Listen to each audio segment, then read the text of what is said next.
Just off the coast of Bimini Island in the Bahamas, scientists are studying a marvel of evolution. Over millions of years, evolution has built the protruding jaw and razor-sharp teeth of the ocean's master predator. But sharks are more than just killing machines. They are pioneers of sex. 500 million years ago, sharks really invented what people would call sex. Sam Gruber has studied sharks for 45 years. People basically don't know much about sharks, and they think of them as the death fish from hell, but really they're highly, highly sophisticated, tremendous animals.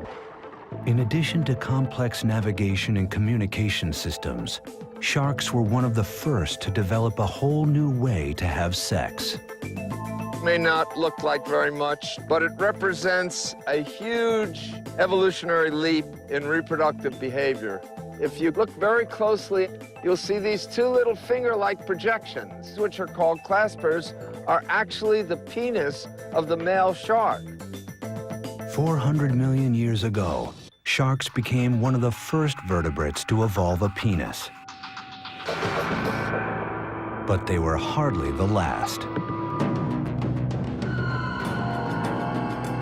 Over millions of years, the penis proved so valuable that it evolved independently in animals as different as insects, birds, and reptiles. The penis is a good example of convergent evolution because it serves one purpose, but it's arisen in many different ways in a variety of organisms. But how did the penis become so vital? 700 million years ago, sharks, fish, and other vertebrates have yet to evolve. Sea life is instead comprised of simple, single-celled creatures. To pass on their genes, they don't have to partner up. They can reproduce by themselves. Reproduction before sex was all asexual. Asexual reproduction means that you just make copies of yourself and send them off into the environment. They have all of your genes and no one else's. Asexual reproduction does guarantee that 100% of an organism's genes are passed on. But on the evolutionary battlefield, this strategy has one serious flaw. When each and every creature shares the exact same genes, they also share the same genetic weak spots. Imagine that a virus shows up on the scene, and that virus attacks you if you have a very specific gene sequence in your DNA. Now, if everyone in your population has the same DNA, that means that that virus is going to wipe everyone out. But with sexual reproduction, the mixing and matching of genes increases the odds of at least some individuals living on. The secret to survival is sex. The first animals to adopt sexual reproduction emerged 600 million years ago. But the sex they practiced is not what humans might imagine. These passive creatures, relatives of modern coral, were tightly anchored to the sea floor. How can you mate when you can't move? Cast sperm and eggs on the waves and hope they meet. Each summer, billions of coral polyps simultaneously launch their reproductive cells into the current. Each coral releases both sperm and egg, but instead of combining with each other, they wait until they encounter the seeds of another coral. No one knows how they do it. This mass spawning is one of nature's most arresting spectacles. But it evolved as a matter of survival. Mass spawning by corals could be called a defense mechanism. Having all of the eggs and sperm released at the same time allows some of the offspring to survive even when there are predators around. You swamp the predators, you produce so many that they can't all be eaten by those predators at that point in time. For stationary animals, casting DNA into the ocean may have been the only way to sexually reproduce. But a new class of creatures was about to evolve, and sex would evolve with them. About 570 million years ago, in a very brief period of time, we see the origin of many different, often very complex body forms, some of which are still with us today. Many forms that resemble modern invertebrates, crustaceans. We even see the first fish. These early fish could move like no other creatures that came before. Instead of relying on ocean currents to carry their fate, males could directly target the female's eggs with their sperm. But even this method of mating had its pitfalls. The eggs, once fertilized, were not only tiny and fragile, they were exposed. This forced the parents to either stand guard or abandon them altogether. It would take another 200 million years for evolution to come up with a new plan, which is where sharks come in.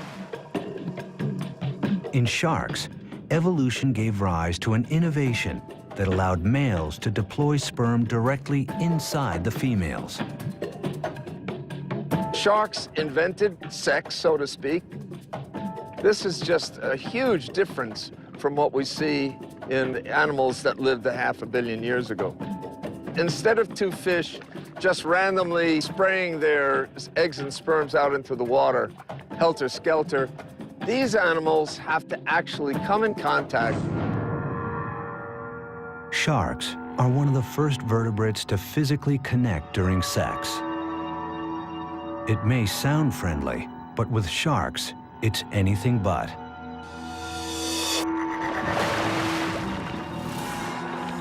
Cute guys, right? The male will bite her pectoral fin, her arm fin, and roll her over. Then the male has these two claspers, or peni, and one is rotated around while the other stays back, and that's inserted into the female's cloaca, which is the common duct. This vertical hold may look brutal, but biologically speaking, it's a thing of beauty. It looks to me like a ballet because they have very difficult tasks to go through to bring themselves together. Each seemingly violent act has a necessary sexual function. The male flips the female shark to her back to relax her for penile insertion. He sinks his teeth into her skin to trigger her ovulation. She's even protected from his gashing. Female sharks have skin twice as thick as male sharks. They have amazing healing properties. They can have huge lacerations, which would kill a human, and they're perfectly fine with it. But the crucial innovation of shark sex is the penis. Once the male is firmly attached, a spur at the appendage's tip prevents it from slipping out. A sac in the male's abdomen fills with seawater and propels the sperm directly into the female's womb, where eggs await fertilization. So not only did they invent copulation, but they also invented getting pregnant. That is to say, internal fertilization. This represents a whole new stage in reproductive biology. Internal fertilization has been a foundation of sharks' 400 million year reign as the ocean's top predators. Not only does it protect their developing eggs from enemies, it leads to the birth of large, fully formed pups that are literally born to kill. For hundreds of millions of years, animals would remain confined to the Earth's oceans. 370 million years ago, a unique lineage of fish began to move towards land. Called tetrapods, they evolved legs from fins. In time, those legs became sturdy enough to let them move out of the water. But this new world presented new problems. If you look around today, there are creatures that spend all their time on land. But to do that, you have to have a whole lot of tricks. You have to be able to lay eggs or give birth to live young. If you are laying eggs, your eggs have to be waterproof. The fish ancestors of tetrapods simply dropped sperm into the current to fertilize eggs. But that wouldn't work on land. So one group of tetrapods, the ancestor of reptiles and mammals, successfully changed their method of reproduction. As sharks had before them, reptiles developed internal fertilization. And then they went beyond, evolving an extraordinary adaptation to protect their young. The amniotic egg. This marvel of evolutionary engineering not only nourished the developing young within, its hard shell kept the egg from drying out. The amniotic egg gave reptiles the ability to conquer land, reproducing, spreading, and growing on a whole different scale. And for the dinosaurs, this scale would be a big problem. When you're 40 feet long and weigh 6 tons, how do you do it?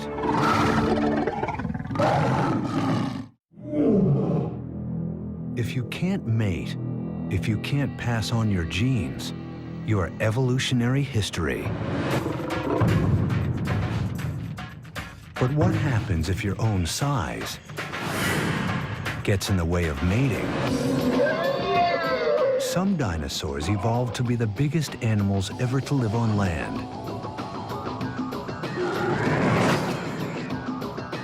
With dinosaurs like T-Rex topping out at more than 15 feet, sex gets complicated. And for all we know about dinosaurs, the details of their sex life remains a mystery. Imagine a 40-ton dinosaur trying to reproduce. Obviously, 2 of these behemoths would have had to get together, but exactly how they did so is still a huge question for paleontologists.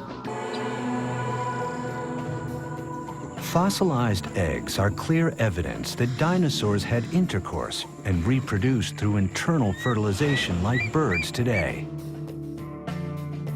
And the bones of dinosaurs are littered across all 7 continents, testament to creatures that dominated the Earth for 160 million years.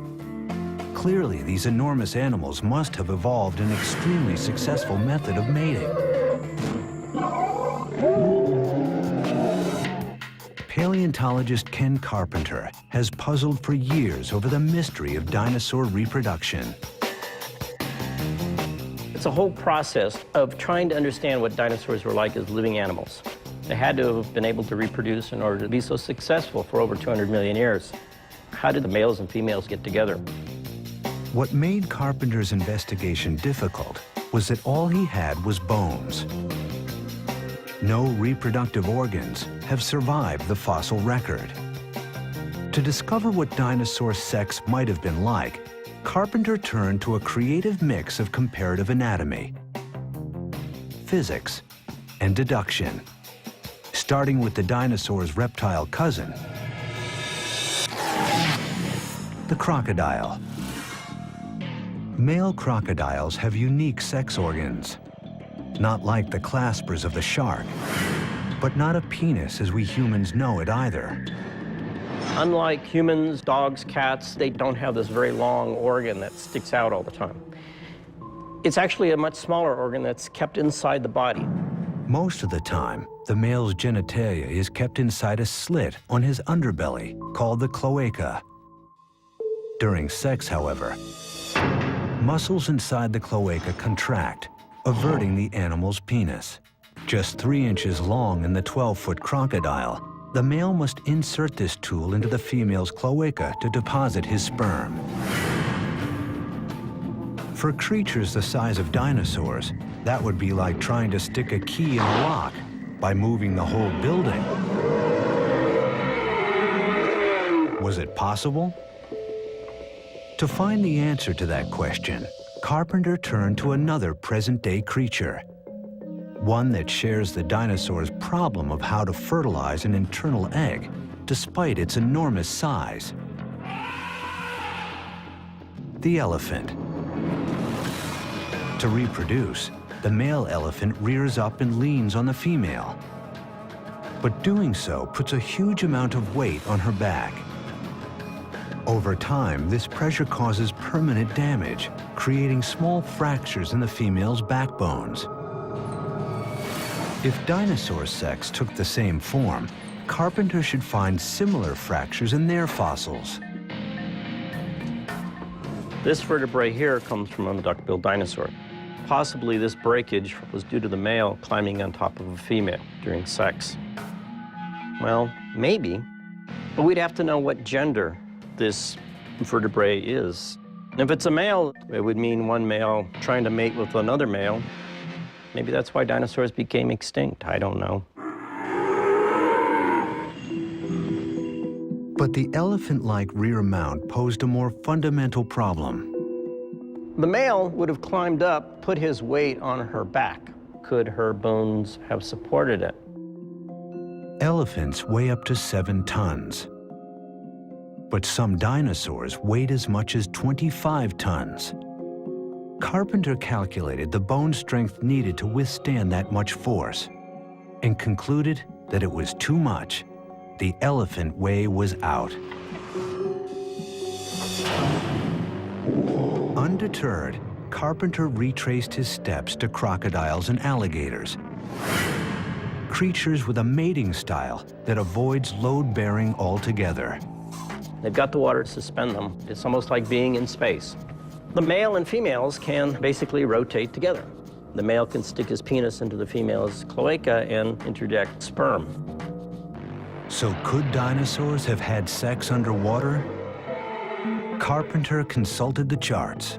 There were no huge bodies of water, except in a very few places, which would mean then that dinosaurs would have to traipse for sometimes literally thousands of miles in order to have sex. That's an awful lot of work just for sex. Another dead end. Birds were next. They are the direct descendants of dinosaurs, and they lay eggs like dinosaurs. Could they copulate the same way? Birds do it basically as a bunch of quickies, mostly because they're trying to fly at the same time as they're trying to reproduce. The males will be fluttering their arms as they're trying to get up against the female. Birds' quick transfer of sperm, known as a cloacal kiss, would have its advantages for creatures as large as dinosaurs. But again, there are problems. Most dinosaurs don't have wings. And just as importantly, how could they do it with their massive armor in the way? The dinosaur's bony tail is heavy and rigid and not easily moved. The normal procedures of comparative anatomy had left Carpenter with a trail of false leads. Racking his brain for any idea that might work, Carpenter found one right at his feet: the household cat. And while cats are no more like dinosaurs than dogs are like lizards, Carpenter believes the cat's way would work for T-Rex. If the female lowers herself much like a cat, raises her rear end up, the tail would certainly go up in the air and would expose her sex organ to the male. And the male can then climb up there and grab her on her neck, and then they can go at it. In the feline position, with the female's head lowered and tail lifted, the problem of the male's enormous weight would be lifted off the female's back. At the same time, the position would allow easy access for the male. Carpenter's theory is the first to offer a workable answer to the mystery of dinosaur sex, and the first to explain how dinosaurs were able to reproduce their way into history as the unrivaled rulers of Earth for 160 million years. Dinosaurs were the largest animals to mate on land. Insects are some of the smallest. And in their tiny world, sex is a war story that's been going on for millions of years, with its own villains and heroes. You know, when it comes to looking at reproductive biology, you've got to say that cockroaches are a superstar.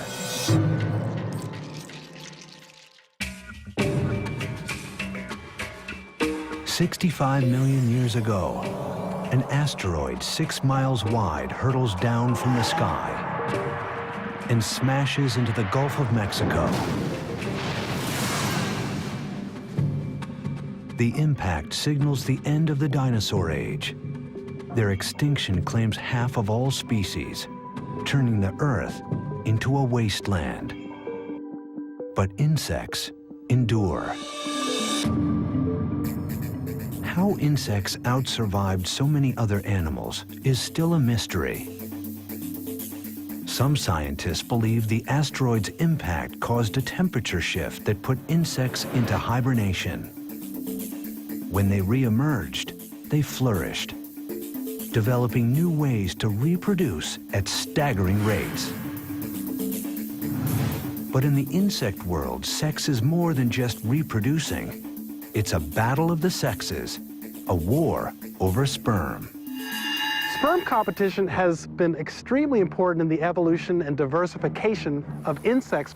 Males are, of course, competing to make sure their sperm makes it into the female reproductive tract.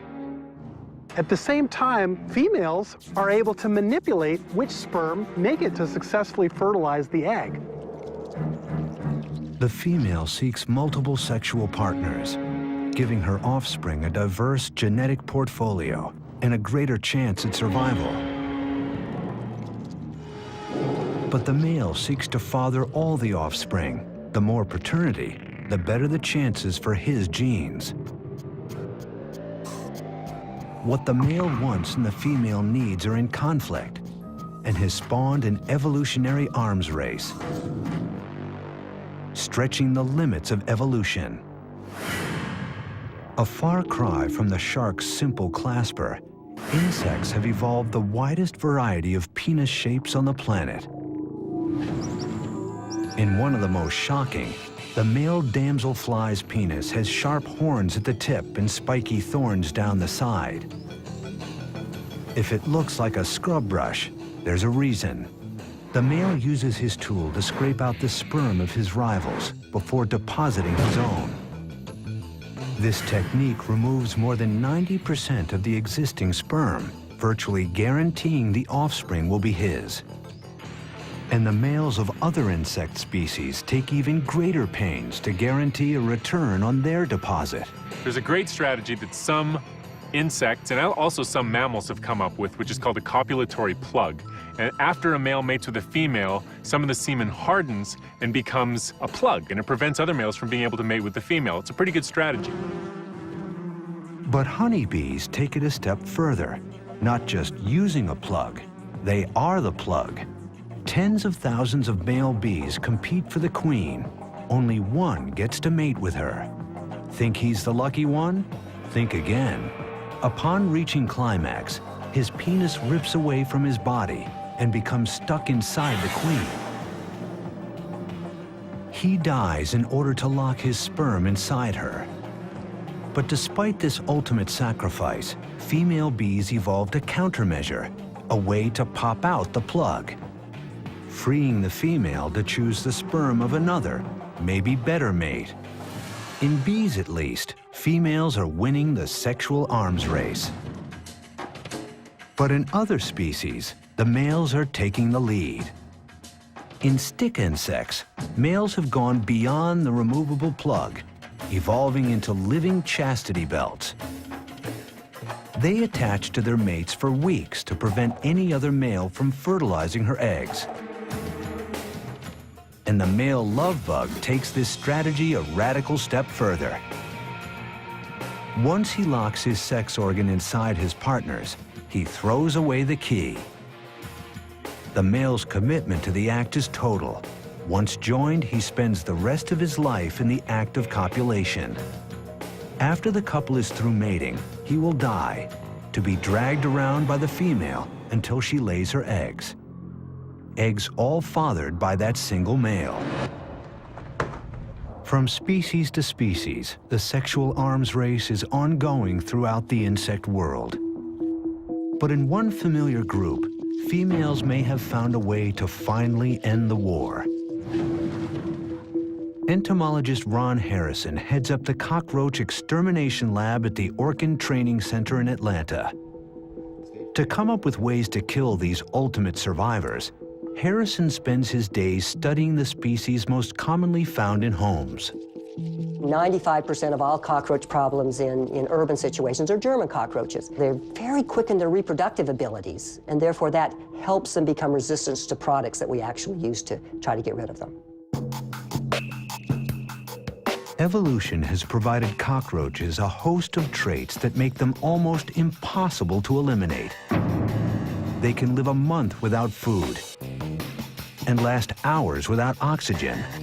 But most critical to their survival is their speed of reproduction, a quality that might indicate that cockroaches have sex all the time, except they don't. Once a female has had sex and has that sperm, she's able there to hold it and then fertilize as she needs, rather than have to have sex again. Because of this one adaptation, the female needs to mate only once to remain pregnant for the rest of her life. Her one act of sex can yield hundreds of thousands of offspring, a remarkable ratio. This benefits the female in more ways than one. Mating in itself is costly. The more a female mates, the lower her probability of survival. Perhaps because there's some damage that occurs, they might be at risk of predation, and there's even some seminal fluids that carry toxins that decrease female survival. After her one act of sex, the female carries fertilized eggs with her throughout her entire life. So every female in the colony has the potential to become a colony herself. In pest control, what's really scary to us then is if you happen to have a German cockroach in the cuff of your pants or in your pocket or in a box that comes from the grocery store and it happens to be a pregnant female, that's all that's needed to get an entire population going. This adaptation has given the species the ultimate survival advantage. When you look at the whole evolution of animals, these started out 400 million years ago and are continuing to be very successful. You know, when it comes to looking at reproductive biology, you've got to say that cockroaches are a superstar. The battle of the sexes has made cockroaches, together with the rest of the insects, the most diverse group of animals on Earth. The drive to reproduce shapes not only insect life, but mammals as well, including us. Everywhere in the natural world, sex gets everyone bent out of shape.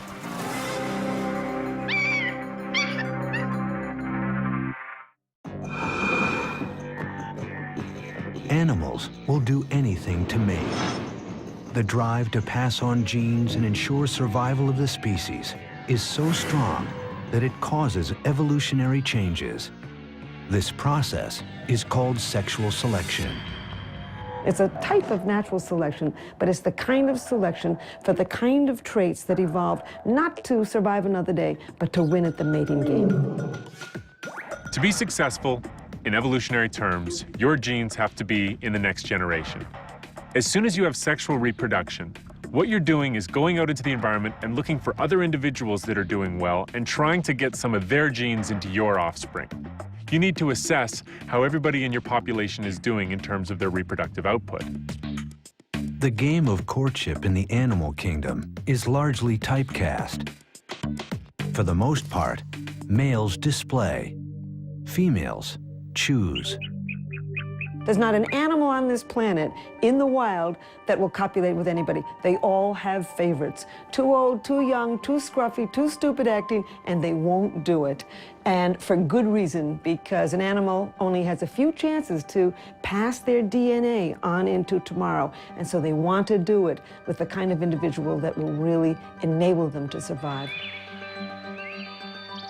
And females can often have really weird criteria by which they choose which male they're going to mate with.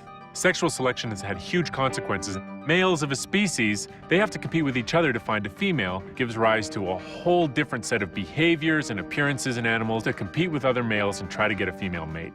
For example, a moose uses its antlers to fight other moose in order to win the opportunity to copulate with certain females. So there's two types of traits that evolve for sexual selection. One are traits simply to fight off members of your own gender, and others are traits to attract the opposite sex. The pressures of sexual selection worked on the male stalk-eyed fly to compete for the largest eye stalk, on the male finch to sing and to show red, on the rhinoceros beetle to grow massive fighting horns, on the male lion to grow his mane, and on the male giraffe to grow a powerful long neck. Some forms of sexual selection can actually drive species extinct because the traits that females prefer are so elaborate that they actually get in the way of day-to-day lives of males. Take the case of the Irish elk, the ancient cousin of Europe's fallow deer. Females really liked big antlers, and so over time, males with large antlers were selected over males with smaller antlers. Over progressive generations, the average size of antlers in the population got bigger and bigger and bigger and bigger. Eventually, the antlers got so big that they were at the very limit of what an animal can sustain and still survive in its environment. And ultimately, the Irish elk went extinct, and a lot of people think that it went extinct because its antlers were just too big. But even after the rams have butt heads and the mating has begun, in some species, the female has more work to do to be sure the goods are delivered. The female or the male approach each other, then the male mounts the female. After 1-2 seconds, the female starts calling. German primatologist Donna Pfefferle works with a unique group of wild macaques who live atop the Rock of Gibraltar. She came here to investigate the mystery of why female macaques cry out so loudly during sex. Over 2 mating seasons, she recorded the macaques, focusing on the frequency and intensity of the females' cries. She then looked for differences between the females who made noise and the females who didn't. What she found was extraordinary. Far more of the noisy females became pregnant. The earlier, the faster, and with the higher peak frequencies the female calls, the more likely the male is to ejaculate. In fact, males were 10 times more likely to ejaculate with a calling female than with a silent one. Pfefferle concluded that the females evolved the loud sex noises in a clear case of sexual selection. The noises increase the odds of bearing young. They're screaming and shouting for a reason.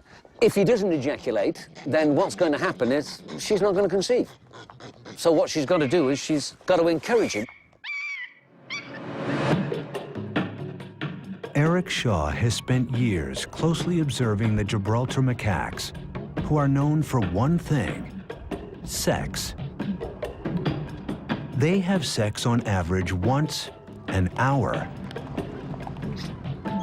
and they have evolved to use it for social purposes. Kevin.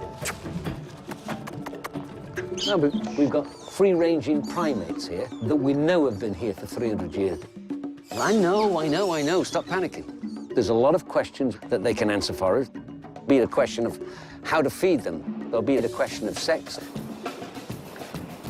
For these primates, sex is part of how the community communicates and bonds. They use their sexuality in a lot of ways like we do, I suppose. You had a male and a female here, and he threatened her because you're a little bit too close to my food. To stop the threat, she presents herself. In other words, take me, I'm yours. Here we go.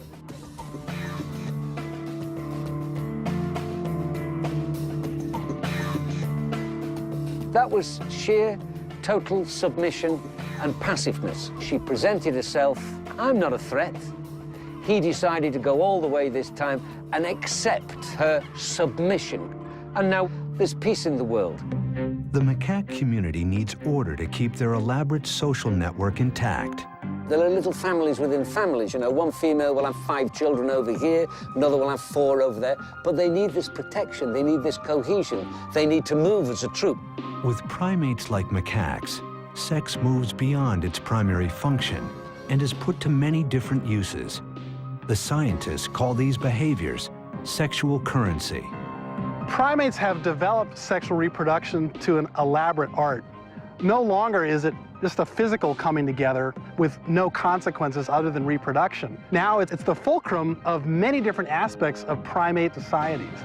A lot of the primates will exchange food for sex, express power with their sexuality, express friendship with their sexuality. Sex is a very powerful exchange mechanism. The mix of sex for reproduction and social purposes evolved by primates like the macaque set the stage for the human sexuality that was to come. Humans would add one more most unusual layer to the evolution of sex. Human beings began to emerge as distinct from our primate cousins just a few million years ago. When our ancestors came down out of the trees and began to stand up on 2 feet instead of 4, they also changed some of their sexual anatomy. Helen Fisher studies the evolution of human sex. The female vaginal canal is no longer tipped backwards the way it is among chimpanzees. It evolved to move somewhat forward, probably for easier access during the missionary position. As the female's anatomy changed, so did the male's. The penis had to reach deeper into the female's body, so it evolved to become significantly larger. Today, humans have the biggest penis of any primate and the most highly developed brain. I think that human beings made their biggest leap in terms of sexuality with the evolution of the brain. Over time, the human brain grew large, so large that its hard skull became a threat to successful reproduction. At some point during human evolution, we began to not only to stand up on 2 feet instead of 4, but the brain got to be too large for the birth canal. At that point, women began to have to bear their babies sooner so that they could get out of the birth canal. No one knows how long the first human mothers carried their young. But we do know that today, a 21-month pregnancy would be necessary for a human baby to be born as fully developed as a newborn chimp. With every human born essentially premature, family bonds became a necessity for survival of the species. And that necessity, argues Fisher, explains the mystery of love. As we evolved babies that would have a very long childhood and even adolescence, we began to need to sustain a partnership with somebody long term. And thus we see the evolution of these romantic love and deep attachment to a partner. Fisher studies the specific areas of the brain involved in sex and love. Inside an MRI machine, subjects are directed to think about their lover by looking at his or her photograph. As they do, their MRI lights up with regions of intense activity. An entire brain system devoted to love. By 2 million years ago, we began to build this very large cortex. And then suddenly, sex and mind became interconnected. These brain systems for the sex drive and for romantic love are woven deep into primitive parts of the human brain. Humans forever changed sex with the evolution of love. And now, humans are going a step further, taking our evolution into our own hands and separating it from the act of sex. Sex has become futuristic. There's all kinds of ways now to basically bypass sex. We can clone individuals in a petri dish. There's all sorts of ways to fertilize individuals without engaging in intercourse. What is occurring today is that biology is beginning to manipulate those processes to alter its own self and to take control of its own future evolution. So it's becoming a very conscious thing, and 100 years, 200 years from now, as we move forward, the process of human evolution is going to be directed by human choice. Gregory Stock is a biophysicist and the author of a book entitled Redesigning Humans. He is an advocate of human genetic engineering.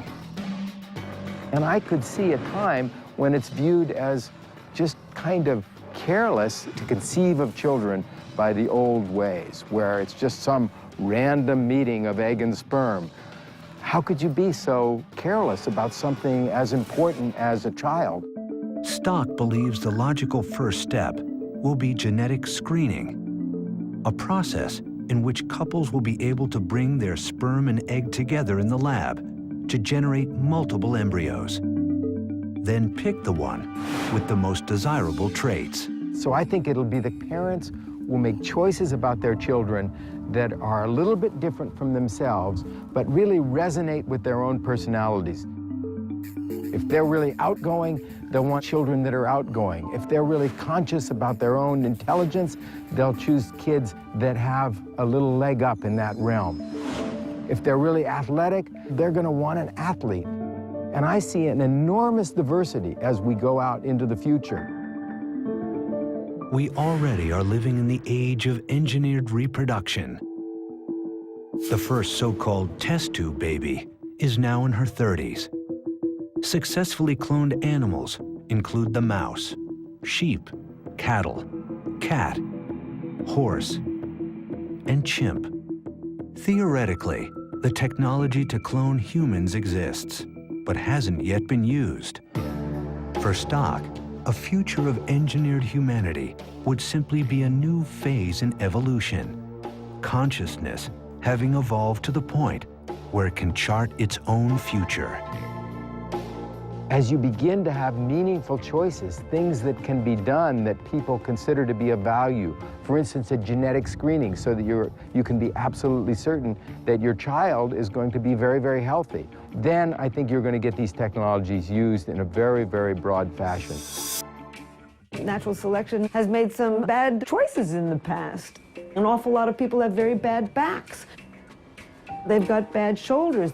They pull out various parts of the body because it's not yet perfectly evolved. And if we could make some changes in selection so that we get rid of genetic diseases, it would be an improvement.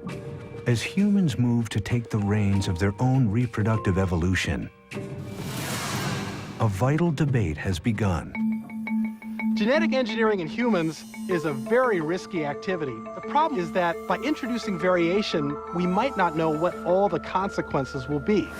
We may insert a gene that we think causes one effect, but in fact it will cause other effects and disrupt the normal functioning of our chromosomes. Of course there are going to be problems. There are always problems with using technology, especially potent technology. But that doesn't mean we shouldn't go there. It's going to be a very messy, a very chaotic, a very unpredictable process. And to me, it's just the next stage of evolution. Taken to its logical extreme, in the future, the act of sex may have no place in human life at all. But for most scientists, the thought that the human animal would drop a behavior that is the product of millions of years of evolution is highly remote.